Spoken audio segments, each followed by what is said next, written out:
dan ikhtiar kita adalah untuk makin solid. Pengkhianat. Kuantitasnya berubah, kualitasnya menurun. Kuantitasnya berubah, kualitasnya menurun. Deklarasi Caimin jadi cawapres dianggap belum bisa mendongkrak elektabilitas Anies Baswedan. Pasangan dari Caimin ini terhadap Anies kelihatannya menurun gitu. Karena dua saja nggak jalan, Pak Anies pun nggak akan jalan. Satu tidak bersama dalam koalisi ini, ya nggak jalan. Elektabilitas hancur, PKS Anies ajak AHY kembali, Demokrat tolak mentah-mentah. Koalisi perubahan akan terus menyongsong 14 Februari. Kami masih sangat berharap Partai Demokrat bisa tetap mengusung saudara Anies Rashid Baswedan. Pertanyaannya sekarang, apa niat dari itu? Apa niat berkoalisi? Apa yang dilakukan Nasdem? Apa yang dilakukan PKS? Itu juga saling berpengaruh. Maksa pokoknya. Ini bener-bener kenanya di hati, maksudnya sakitnya tuh gini. Jahat bukan? Jangankan rakyat, elit saja kalau di prank nangis-nangis. Survei terbaru Saiful Mujani Research and Consulting menunjukkan elektabilitas pasangan Ganjar Pranowo Ridwan Kamil mengungguli pasangan Anies Baswedan Caimin. Hasilnya, Anies Caimin mendapatkan dukungan 16,5% dan Ganjar Ridwan Kamil 35,4%. Begitu Caimin dipasangkan pada Anies, kuantitasnya berubah, kualitasnya menurun. Kuantitasnya berubah, kualitasnya menurun. Kecenderungannya pada dua, pada Ganjar dan Prabowo, tidak ke Anies PKB ini. Kami menghormati semua keputusan dan ikhtiar kita adalah untuk makin solid. Pengkhianat yang bernama Mas Anies Baswedan dan teman-teman Nasdem. Apalagi yang saya harus katakan? Model saya ini kira-kira ada bakat sebagai pengkhianat atau tidak? Itu aja. Yang kita rasakan sekarang ini, mereka tidak sidik, tidak bisa dipercaya. Nggak perlu terlalu jauh berbicara, karena satu di antara tiga tidak bersepakat, tidak membangun, tidak pada konsensusnya. Ya nggak jalan. Deklarasi Caimin jadi cawapres dianggap belum bisa mendongkrak elektabilitas Anies Baswedan. Pernyataan itu disampaikan oleh pendiri lembaga survei SMRC Saiful Mujani pada Kamis 14 September. Efek pasangan dari Caimin ini terhadap Anies kelihatannya menurun gitu ya. Karena dua saja nggak jalan, Pak Anies pun nggak akan jalan. Satu tidak bersama dalam koalisi ini, ya nggak jalan. Begitu Caimin dipasangkan pada Anies, kuantitasnya berubah, kualitasnya menurun. Kuantitasnya berubah, kualitasnya menurun. Yang kemudian membuat Partai Demokrat begitu gerang, begitu marah, menyebut Anies Baswedan sebagai pengkhianat, kemudian bertahan dingin, dan seterusnya. Sejak awal memang Nasdem itu tidak terlampau menjadikan AHY sebagai prioritas pilihan cawapres pendamping Anies. Nasdem secara terbuka mengatakan bahwa Anies sedang mencari pasangan cawapres yang berasal dari kalangan Nahdliyin yang bisa memperkuat konsolidasi politik di kalangan NU. Ini adalah satu variabel yang kemudian bisa menjelaskan kenapa Nasdem itu kemudian relatifly meninggalkan AHY dan memilih Muhaimin.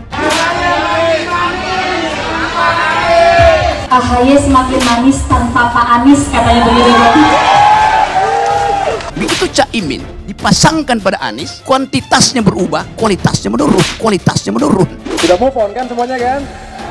Kok banyak yang lega sepertinya malah ini. Berarti kemarin kayaknya beban banget kayaknya. Jadi ini tidak kalah cantik juga dengan yang lama. Saya pikir menilai tumpeng, menilai lukisan sulit, tapi saya rasa tidak sesulit memilih koalisi nantinya, begitu kan, kira-kira begitu ya. Juru bicara Anies Baswedan, Sudirman Said, mengatakan pintu koalisi perubahan untuk persatuan akan terus terbuka untuk kembali bekerja sama dengan Partai Demokrat. Jadi kita sangat terbuka, bahkan dalam berbagai kesempatan Pak Anies dan Pak Muhaimin sempat juga mengatakan memiliki harapan besar kepada Partai Demokrat. Kalau Sudirman di Sekretariat Koalisi Perubahan Jakarta Selatan dilansir dari Antara 16 September. Kalaupun tidak bersama-sama dengan koalisi, kita bekerja sama dalam agenda-agenda besar yang pasti kita memerlukan banyak tenaga, sambungnya. Sudirman mengatakan pembangunan Indonesia tidak mungkin bisa dilakukan hanya oleh Presiden dan Wakil Presiden. Karena itu, kata dia, pihaknya membuka pintu bagi semua pihak untuk membangun bangsa bersama koalisi perubahan. Membangun bangsa ini, menata bangsa ini, pekerjaan yang sangat besar sekali. Tidak mungkin cukup diselesaikan oleh dua individu. namanya capres-cawapres, begitupun 3 partai, ujarnya. Bukan hanya itu, Sekretaris Jenderal PKS Abu Bakar Al-Habsyi menggoda Partai Demokrat untuk kembali ke Koalisi Perubahan untuk Persatuan. Hal itu disampaikan setelah Majelis Syuro PKS memutuskan memberikan dukungan pada pasangan bakal calon presiden dan bakal calon wakil presiden KPP Anies Baswedan dan Muhaimin Iskandar. Saya tidak mau berbicara banyak soal Demokrat, tetapi kalau Allah temukan nanti siapa yang bisa menyatukan kecuali Allah, ujar Abu di kantor DPP PKS Jalan TB Simatupang, Pasar Minggu, Jakarta Selatan, Jumat 15 September. Percaya omongan saya, hatinya masih baik dan soleh orang-orang di Demokrat, sambung dia. Ia pun tidak ingin hubungan Demokrat dengan KPP memburuk. Baginya, situasi yang terjadi beberapa waktu yang menyebabkan hengkangnya Demokrat dari KPP adalah hal yang biasa di dunia politik. Akan tetapi, Abu mengatakan menghormati keputusan Demokrat jika tetap enggan kembali ke KPP. Masa sih mau marah-marahan terus? Janganlah emosi itu berkepanjangan, tapi kita tidak bisa memaksakan. Kalau sudah putus, apa boleh buat? Ujarnya. Partai Demokrat menanggapi godaan dari Partai Keadilan Sejahtera untuk kembali ke Koalisi Perubahan dan mengusung Anies Baswedan sebagai calon presiden. Koordinator juru bicara Partai Demokrat Herzaki Mahendra Putra pun menyatakan, pihaknya mengajak PKS untuk berjuang sesuai dengan pilihan partai politik masing-masing. Kami menghormati dan mengapresiasi teman-teman PKS atas pilihannya. Mari kita berjuang masing-masing sesuai dengan pilihan politik kita, kata Herzaki kepada Kompas.com 16 September. Herzaki mengaklaim Demokrat akan tetap memperjuangkan perubahan dan perbaikan meski kini tidak termasuk dalam barisan koalisi pendukung Anies. Kami akan terus memperjuangkan perubahan dan perbaikan sesuai dengan amanah yang telah diberikan oleh rakyat, yang selama ini kami temui di berbagai pelosok Indonesia, ujarnya. Keluarnya Partai Demokrat sendiri tidak lepas dari Anies Baswedan yang pinang Ketua Umum PKB Muhaimin Iskandar atau Caimin sebagai cawapresnya. Koalisi Partai Demokrat pun tampaknya sebentar akan segera diumumkan. Partai Demokrat yang keluar dari Koalisi Perubahan untuk Persatuan pun kini belum menentukan arahnya dan baru-baru ini bertemu dengan Prabowo Subianto.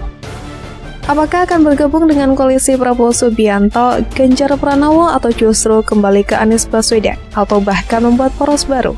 Kepala Badan Komunikasi Strategi DPP Partai Demokrat Herzaki Mahendra menyatakan nantinya putusan tersebut bakal disampaikan secara terbuka kepada publik. Untuk arah koalisi kerjasama kami ke depannya, memungkinkan baru minggu depan baru kami bisa sampaikan ke publik, kata Herzaki. Herzaki pun meminta seluruh kader menunggu keputusan arah koalisi dari Ketum Partai Demokrat Agus Harimurti Yudhoyono. Hingga saat ini, penentuan arah koalisi masih dibahas di internal pengurus pusat Demokrat. Mohon ruang dan waktu kepada Mas AHY, ketum kami dan jajaran pengurus DPP dalam menyusun rekomendasi untuk disampaikan dan diputuskan Majelis Tinggi Partai kemana arah koalisi dan kerjasama Partai Demokrat ke depannya. Mohon doanya, kita ingin yang terbaik untuk rakyat, bangsa, dan negara ini, jelasnya. Di sisi lain, Herzaki memastikan Partai Demokrat nantinya akan tetap memperjuangkan perubahan dan perbaikan. Kami akan terus memperjuangkan perubahan dan perbaikan sesuai dengan amanah yang telah diberikan oleh rakyat yang selama ini kami temui di berbagai pelosok Indonesia, ujarnya. Partai Demokrat sendiri sebelumnya sudah memastikan tidak akan ada istilah cinta lama bersemi kembali atau CLBK. Demokrat saat ini hanya memiliki dua pilihan, bergabung dengan PDIP mendukung Ganjar Pranowo atau gabung dengan Koalisi Indonesia Maju mendukung Prabowo Subianto. Ngototnya, koalisi yang ditinggalkan Demokrat meminta partai pimpinan AHY kembali tak jauh dari hasil survei yang malah menunjukkan turunnya elektabilitas Anies Baswedan usai ditinggal Demokrat. Survei terbaru dari SMRC yang dirilis Kamis 14 September menyebutkan pasangan dari Koalisi Perubahan yakni Anies Baswedan Muhaimin Iskandar mendapatkan dukungan publik hanya sebesar 16,5%. Survei itu menemukan Ganjar Pranowo dengan Ridwan Kamil yang memiliki persentase dengan dukungan tertinggi dengan hasil 35,4%.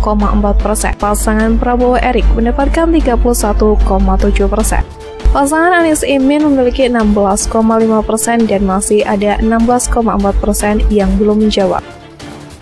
Artinya ketika Anies berpasangan dengan Muhaimin, data ini menunjukkan suara Anies belum mengalami kenaikan, kata pendiri SMRC Saiful Mujani dikutip dari siaran pers.